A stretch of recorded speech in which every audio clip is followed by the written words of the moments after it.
नमस्कार, मैं प्रमोद सिंह फिर उपस्थित हूँ आप लोग के बीच एक नई वीडियो के साथ। और आज मैं आया हूँ एक बहुत ही प्रेरणादायक कहानी को लेकर। तो चलिए शुरू करते हैं इस कहानी को। और इस कहानी का नाम है गुब्बारे वाला। चलिए शुरू करते हैं इस कहानी को। एक गांव में एक गुब्बारा वाला रहता था। वह आसपास लगने वाले बाजारों, हाटों में गुब्बारा बेचा करता था और उसी से उसका भरण पोषण हो पाता था। उसी से उसकी जीवन यापन चलती थी। वो जब बाजारों में जाता और जब उसको लगता कि उसकी बिक्री कम हो रही है, वह झट से एक गुब्बारा आकाश में छोड़ देता। और बच्चे जब गुब्बारे को उड़ता हुआ देखते, वे खुश होते और उसके पास गुब्बारा खरीदने के लिए चले आते थे।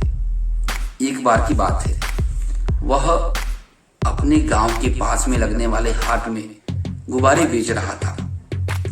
और वह हर रंग के गुब्बारे, लाल, हरे, पीले, नीले, सभी गुब्बारे वो बारी बारी से करके हवा में छोड़ रहा था। तभी एक बच्ची उसके पास आई और उस गुब्बारे वाले को सफेद गुब्बारा उड़ाते हुए देखा और मासूमियत से पूछी, अंकल, अगर ये काला वाला गुब्बारा उड़ाएंगे तो क्या ये उड़ेगा?